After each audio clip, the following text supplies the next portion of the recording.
આધાર કાર્ડમાં જે પ્રોબ્લેમ આવી રહ્યા છે એ બધા પ્રોબ્લેમનું સોલ્યુશન અહીંયા આવે એવું હું અહીંયા કોશિશ કરું છું. તો અહીંયા જે છે ને તમારા આધાર કાર્ડમાં ભલે કોઈ પણ પ્રોબ્લેમ છે, જેવી કે તમારી લિમિટ ક્રોસ થઈ જાય છે, રિજેક્શન વારંવાર થઈ જાય છે, એવા અન્ય કોઈ પ્રોબ્લેમ છે, સાઇટ ચાલતી નહીં આધાર કાર્ડની વેબસાઇટ, એ પણ તમે અહીંયા ઇન્ક્લુડ કરી શકો છો. તો અહીંયા હું એ જ બાબતે હું તમને અહીંયા જણાવું છું કે કઈ રીતે આ બધા પ્રોબ્લેમ છે એને ફેસીસ કરો છો, એને તમે સોલ્યુશન લાવી શકો.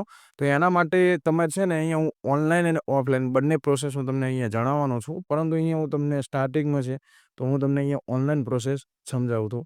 તો તમારે જે બી પ્રોબ્લેમ છે ને ડોક્યુમેન્ટેશન તમારી પાસે રાખવાના, એટલે કે તમારી પીડીએફ છે કે ફોટો છે એ બનાવીને તમારે રાખવાના છે. અને હું અહીંયા તમને લાઈવ બતાવું છું કે કઈ રીતે પ્રોબ્લેમ છે એને તમે કમ્પ્લેન કરીને એને ટર્મિનેટ કરાવી શકો છો. તો અહીંયા સૌથી પહેલાં તમારે ક્રોમ બ્રાઉઝર ઓપન કરવાનું છે. મિત્રો હવે અહીંયા હું ક્રોમ બ્રાઉઝર ઓપન કરું છું અહીંયા પીસીમાં, એટલે એટલું તમારે સમજવાનું નથી કે અહીંયા કોમ્પ્યુટરમાં તમારે લેપટોપમાં જ ખોલવું, ફોનમાં પણ તમે ખોલી શકો છો, કોઈ જ પ્રોબ્લેમ નથી. બસ અહીંયા વાત એટલી છે કે જેથી તમને અહીંયા સરળતાથી સમજણ પડે એવું દેખાય. તો અહીંયા તમારે સર્ચ કરવાનું છે સીપી ગ્રામ. હવે અહીંયા તમે સીપી ગ્રામ પણ લખી શકો છો અથવા પીજી પોર્ટલ પણ લખી શકો છો. તો અહીંયા મેં સીપી ગ્રામ લખ્યું છે, એના ઉપર અહીંયા હું ક્લિક કરું છું. ક્લિક કર્યા પછી અહીંયા તમારે આવશો ને તો આ પ્રકારનો અહીંયા જે છે ને ઇન્ટરફેસ એવો દેખાશે. તો અહીંયા સાઇન ઇન ઉપર તમારે ક્લિક કરવાનું છે. હવે સાઇન ઇન એટલે અહીંયા જો તમે સીએસસી સેન્ટર હોય ને તો તમે ડિજિટલ સેવા સેન્ટરથી પણ અહીંયા જે કનેક્ટ કરી શકો છો. પરંતુ અહીંયા તમારે જે છે એ કમ્પ્લેનનો ચાર્જ લાગે છે. બાકી તમારે અહીંયા ડાયરેક્ટ તમારી રીતે જે છે ને હું બનવું ત્યાં સુધી એટલું પ્રિફર કરીશ કે તમે પોતાનું પર્સનલ અકાઉન્ટ બની અને પછી જ આ પોર્ટલ લોગિન કરો. તો જો અહીંયા તમે પહેલી જ વાર સાઇન ઇન કરવા જઈ રહ્યા છો એટલે કે તમારે રજિસ્ટ્રેશન કરાવવું પડશે. રજિસ્ટ્રેશન કરવા માટે શું કે click here to sign up, એટલે જે રીતે તમે ઇન્સ્ટાગ્રામ છે કે ફેસબુક પર છે લોગિન કરવું છે, જો તમારું અકાઉન્ટ ના હોય તો તમારે રજિસ્ટ્રેશન કરવું પડે. એવી જ રીતે અહીંયાની પણ સિસ્ટમ છે. જો તમારે રજિસ્ટ્રેશન ના થયેલું હોય આ પોર્ટલનું તો તમારે અહીંયા click here to sign up પર ક્લિક કરવાનું છે. અહીંયા તો મારું નામ છે, જેન્ડર એટલે કે મેલ ફિમેલ છે, અહીંયા તમારું એડ્રેસ છે, સબ લોકેલિટી આમાં કોઈ ઇસ્યુ નથી. પણ જેટલું બને એટલું અહીંયા સ્ટાર જેટલા શબ્દની આગળ સ્ટાર લખેલું છે એ જે ડિટેલ છે એ મેન્ડેટરી છે, એ તમારે ભરવી. કન્ટ્રી અહીંયા તમારે ઇન્ડિયા સિલેક્ટ કરી દેવાની. અહીંયા સ્ટેટ છે તો હું અહીંયા બને ત્યાં સુધી ગુજરાત છે તો અહીંયા તમને હવે ગુજરાત અહીંયા સિલેક્ટ કરી લેવાનું છે. પછી અહીંયા જે તે તમારો ડિસ્ટ્રિક્ટ એટલે કે મારે સુરેન્દ્રનગર લાગતો હોય તો સુરેન્દ્રનગર અહીંયા સર્ચ કરી કે અથવા તમે ડ્રોપડાઉન મેનુ ત્યાંથી સુરેન્દ્રનગર કાઢી અહીંયા તમારો જે પિનકોડ લાગતો હોય એ નાખો. અને પછી અહીંયા તમારો મોબાઈલ નંબર, ઈમેલ આઈડી, આ સિક્યુરિટી કોડ એટલે કે આ જે કેપ્ચા કોડ દેખાય અહીંયા તમારે એન્ટર કરવાનો છે, સબમિટ કરવાનું. સબમિટ કરશો એટલે જે તે તમારા મોબાઈલ નંબરને મેલ આઈડી ઉપર ઓટીપી આવશે. એ ઓટીપી સબમિટ કરશો એટલે તમારા પાસવર્ડને એ જે તે બનાવવાનું આવશે એ પાસવર્ડથી તમારે અહીંયા લોગિન કરવાનું થશે. તો હું અહીંયા આશા રાખીશ કે તમે આટલું તમે કરી શકશો અને તમારું રજિસ્ટ્રેશન છે એ કરી શકશો. તો અહીંયા હવે ફરીથી હું અહીંયા સાઇન ઇન બટન ઉપર ક્લિક કરું છું. અહીંયા તમારું જે તે યુઝર નેમ છે, પાસવર્ડ છે અને આ જે અહીંયા સિક્યુરિટી કોડ દેખાય એટલે કે કેપ્ચા કોડ દેખાય છે ને એ અહીંયા તમારે એન્ટર કરવાના છે. તો ચાલો હું અહીંયા મારો મોબાઈલ નંબર પાસવર્ડથી અહીંયા લોગિન કરી લઉં. હવે મેં આ બધી જે ડિટેલ છે એ નાખી દીધી, અહીંયા લોગિન બટન ઉપર ક્લિક કરું છું. હવે મિત્રો જો હું અહીંયા તમને ડાયરેક્ટ હવામાં વાત નહીં કરતો, અહીંયા હું પ્રૂફ આપું છું કે મેં અહીંયા આધાર કાર્ડ રિલેટેડની જે કમ્પ્લેનો કરી હતી અહીંયા ટોટલ મેં 10 ગ્રીવન્સ રજિસ્ટર કરાવેલી છે, એટલે કે કમ્પ્લેન રજિસ્ટર કરાવેલી છે. અને બધી મારી જે ગ્રીવન્સ હતી એ એક કે અહીંયા પેન્ડિંગ બતાવતી નથી, એ બધી ડિસ્પોઝ એટલે કે એનું કંઈક ને કંઈક સોલ્યુશન આવી ગયું છે. હવે મેં આધાર કાર્ડ રિલેટેડની અહીંયા જો ટોટલ 10 કમ્પ્લેન કરી છે ને એમાં અહીંયા 7મા નંબરની એટલે મેં ચોથા કહેવાય ને કે અહીંયા મેં આધાર કાર્ડની કમ્પ્લેન કરી હતી. યુઆઈડીએઆઈ લખેલું જ અહીંયા બતાવે છે અને અહીંયા જે છે એ રજિસ્ટ્રેશન નંબર પણ છે, અહીંયા મારું નામ પણ તમને બતાવતા જશે. પછી અહીંયા જે તે ડિટેલ છે ને એમાં તમારે કમ્પ્લેન નોટ કરવાની. તો કમ્પ્લેન તમે કઈ રીતે કરી શકો પહેલાં તમે સમજો મિત્રો, ખાલી પોર્ટલ જોઈને ડાયરેક્ટ અહીંયા યુટ્યુબનો વિડીયો અડધો મૂકીને ડાયરેક્ટ જોવા ના જતા રહેતા, કારણ કે તમને સમજણ નહીં પડી શકે. પછી એના પછી તમારે અહીંયા લોજ પબ્લિક ગ્રીવન્સ ઉપર ક્લિક કરવાનું છે, એટલે કે તમારી જે ગ્રીવન્સ છે એ રજિસ્ટર કરવાની. હવે તમારે અહીંયા ધ્યાન રાખવાનું બને ત્યાં સુધી તમારે સાચી જ ગ્રીવન્સ કરવાની છે, કોઈ ખોટી કરીને કે તમે ચેકઅપ કરવા માટે ના કરતા. કારણ કે અહીંયા સૂત્રો અનુસાર એવું જાણવા મળ્યું જો તમે ખોટી કમ્પ્લેન કરો છો ને તો તમારા પર પણ મતલબ કાયદેસરની કાર્યવાહી થઈ શકે છે. તો અહીંયા તમારે એક કન્સેન્ટ આપવાનું છે. હવે આ કન્સેન્ટ શેના માટેનું, તો અહીંયા તમારે જો આરટીઆઈ મેટર છે, કોડ રિલેટેડ રિલીજીયસ મેટર છે, કોઈ સજેશન તમે આ બાબતે ના આપી શકો. તો આ બધી બાબત રહી ને એ તમે અહીંયાથી રજિસ્ટ્રેશન ના કરી શકો. એના સિવાયની તમારે કોઈ પણ કમ્પ્લેન છે એ તમે અહીંયા રજિસ્ટ્રેશન કરી શકો છો. હવે અહીંયા સબમિટ બટન ઉપર તમારે ક્લિક કરવાનું છે. પછી અહીંયા તમે આ બધા મિનિસ્ટ્રી અને આ બધા જે ડિપાર્ટમેન્ટને બધું આવશે. તો તમારા આધાર કાર્ડ રિલેટેડની જ હું અહીંયા વાત કરું છું. તો અહીંયા તમારે અહીંયા ક્લિક કરવાનું છે એટલે ડ્રોપ ડાઉન મેનુ ખુલશે. અહીંયા તમારે UIDAI સોરી પરંતુ અહીંયા તમારે છે ને નીચે આવવાનું છે. અહીંયા હું તમને આધાર કાર્ડ મેં એકવાર બતાવી જ દઉં. એ કઈ રીતની જે તમે લખેલું આવે છે એ પ્રમાણે હું અહીંયા તમને બતાવી જ દઉં. અહીંયા લખેલું છે unique identification authority of India એટલે UIDAI જ થાય. એટલે અહીંયા તમે યુનિક પણ સર્ચ કરીને અહીંયા જે મેનુમાં જે ઓપ્શન છે એ આવી જશે. હવે આ તમે ક્લિક કરશો ને એના પછી આ જે બધી ડિટેલ હતી ને એ ઓપન થશે. એટલે તમારે ધ્યાન રાખવાનું છે આગળ માટેની.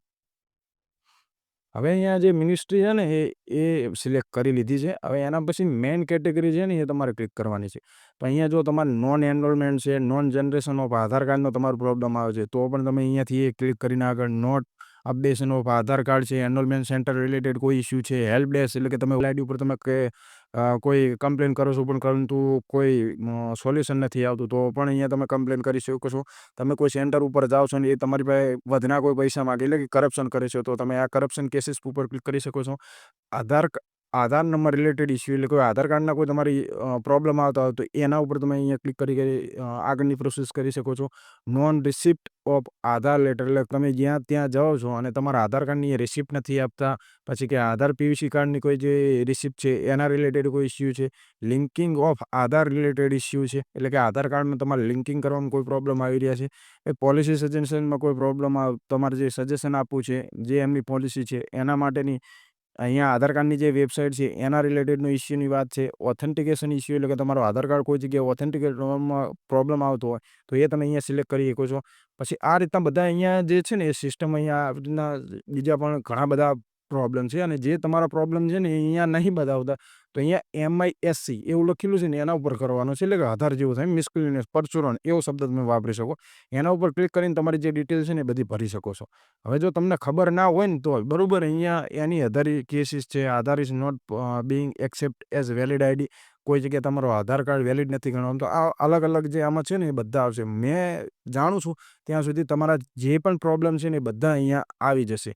તો પછી અહીંયા તમારે ધારો કે આધાર નંબર રિલેટેડ ઇસ્યુ છે, તમારે રિજેક્શન રિલેટેડ બી અંદર આવી જશે. જો અહીંયા આધાર તમારું કેન્સલ થઈ ગયું છે, ઇનએક્ટિવ થઈ ગયું છે, મિસપ્લેસ થઈ ગયું છે, આધાર જનરેશન કોઈ ફેક ડોક્યુમેન્ટ તમારું આધાર કાર્ડ જનરેટના બધા પ્રોબ્લેમ થયા તો એ પ્રમાણે તમારે અહીંયા મેન જે કેટેગરી છે ને એમાં તમારે જે તે પ્રકારનું જે કેટેગરી છે એ તમારે સિલેક્ટ કરવાની તમારે રહેશે. તો એ તમારે ધ્યાન રાખવાનું છે.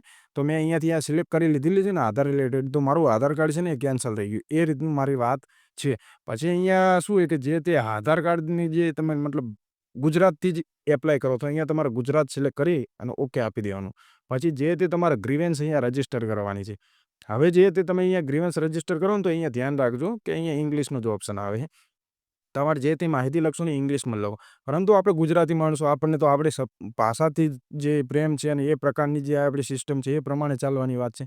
તો અહીંયા ઇંગ્લિશ લખેલું છે લેંગ્વેજ ઉપર અહીંયા તમારે ગુજરાતી કરી દેવાનું છે અને અહીંયા ઓકે બટન ઉપર ક્લિક કરી દેવાનું. એટલે આ પ્રકારની જે ફરીથી જે આ સિસ્ટમ હતી જે ગ્રીવન્સ રજિસ્ટ્રેશન ફોર્મ હતું એ આ રીતે ઓપન થઈ જશે અને અહીંયાથી તમારે જે તે રજિસ્ટ્રેશન છે ને એ સિલેક્ટ ફરીવાર કરી દેવાનું. એટલે કે મારે કંઈ અહીંયા આધાર નંબર રિલેટેડ ઇસ્યુ છે તો એના ઉપર ક્લિક કર્યું આગળના સ્તરની જે તમારી શ્રેણી છે એ જોઈ લેવાનું. આધાર કેન્સલેશનનો તમારો ઇસ્યુ છે અહીંયા જે તે તમારી કમ્પ્લેન છે એ લખી દેવાની છે. એટલે કે તમારે જો સપોઝ કોઈ આધાર કાર્ડ કેન્સલ થઈ ગયું તમારે જે તે કન્સેન્ટ છે ને એ અહીંયા લખવાનો છે શું કારણથી આ પ્રોબ્લેમ છે ને આમ જે તે તમારી વાત એ અહીંયા દર્શાવવાની છે. પછી અહીંયા કોઈ તમારી પાસે ધારો કે તમે અપડેટ કરાવીને કોઈ સ્લીપ છે અન્ય કોઈ ડોક્યુમેન્ટ એવા માગવામાં આવે છે તો એની અહીંયા તમારે PDF બનાવવાની છે. PDFની જે સાઇઝ છે ને 4 MB જેટલી હોય છે એટલે એ ત્યારે તમારે ધ્યાન રાખવાનું. જો વધારે થઈ જતી હોય ને તો એને કમ્પ્રેસ કરવાની રહેશે. ચૂઝ ફાઇલ ઉપર કરવાનું છે, જોડો ઉપર કરવાનું એટલે અપલોડ થઈ જશે. અપલોડ થયા પછી અહીંયા તમારે નેક્સ્ટ બટન ઉપર ક્લિક કરવાનું છે. એટલે હું તમને અહીંયા ખાલી પ્રોસેસ સમજાવવા માટે આ રીતના કોઈક લખ્યું મેં અહીંયા કોઈ તમારે જો ક્લિક કરી દેવાનું કોઈ ડોક્યુમેન્ટ જોડવું હોય તો અને પછી જોડો ઉપર ક્લિક કરવાનું છે. પછી અહીંયા નેક્સ્ટ ઉપર તમારે ક્લિક કરવાનું છે. હવે અહીંયા જો કે તમે અહીંયા મેં કોઈ સ્પેસિફિક જે મેં અહીંયા કહેવાય કે સ્ટેટ સિલેક્ટ નહીં કર્યો તો હું અહીંયા સ્ટેટ સિલેક્ટ કરી દઉં અને આગળની પ્રોસેસ કરું અને અહીંયા નેક્સ્ટ બટન ઉપર હું ક્લિક કરું છું. હવે આ ફરીથી તમારી જે ફરિયાદનું વર્ણન હતું ને અહીંયા ને અહીંયા એ રીતના આવી જશે. પછી જે તે તમારું નામ ને જે ડિટેલ તમે પ્રોફાઇલ રજિસ્ટ્રેશન કરી છે ને એ બધી અહીંયા ડિટેલ આવી જશે. મોબાઈલ નંબર, મેલ આઈડીની એ બધી ડિટેલો. તો આ પ્રકારે તમારે ધ્યાન રાખવાનું છે અને પછી અહીંયા નીચે જે હતું કે નહીં રજૂ કરો એટલે મતલબ આગળ વધી જવાનું જેથી તમારી જે ગ્રીવન્સ છે ને એ રજિસ્ટર થઈ જાય. હવે રજિસ્ટર થઈ ગયા પછી હું તમને અહીંયા સમજાવી દઉં કે અહીંયા જે ફરિયાદ ડેશબોર્ડ ઉપર આવી જશું. પછી અહીંયા જે મેં ગુજરાતી ભાષા કરી થોડુંક મને પણ અટપટું લાગી રહ્યું છે કારણ કે તમે અત્યાર સુધી હું ઇંગ્લિશમાં એને વાપરતી રહ્યો છું. બાકી ભાષા પ્રત્યે કોઈ આપણે મતલબ કોઈ ખરાબ વૃત્તિ નથી. તો આટલી મેં અહીંયા કમ્પ્લેનો કરેલી છે. તો અહીંયા હું તમને એ જ બતાવું જે મારી કમ્પ્લેન હતી ને મેં 7મા નંબરની જે આધાર કાર્ડની રિલેટેડની કમ્પ્લેન હતી. તો અહીંયા હું મોર ડિટેલ ઉપર જાઉં તો અહીંયા જે મારી ડિટેલ હતી ને બધી મેં અહીંયા જણાવેલી હતી. એ લોકોનો મને જે જવાબ આપ્યો હતો મેં રિમાઇન્ડર પણ એ લોકોને આપેલા હતા અને મને જવાબ કમ્પ્લીટ પણ મળ્યા હતા. તો હું આશા રાખીશ કે જે તમારા આધાર કાર્ડના પ્રોબ્લેમ છે ને એ ઓનલાઈન તમે આ રીતે એને સોલ્યુશન કરી શકો. હવે મેં અહીંયા તમને બતાવી કે ઓફલાઈન કોઈ પ્રોસિજર હોય તો તમે શું કરી શકો.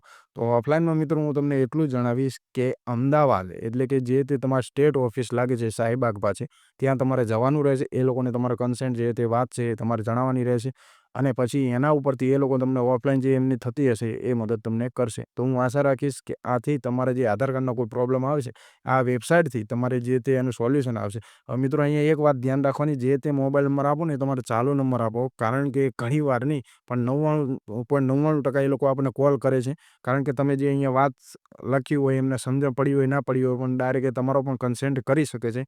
એટલે તમારો ચાલુ નંબર આપો અને તમારો જે પ્રોબ્લેમ થાય છે ને એનું એ સોલ્યુશન આવશે 100%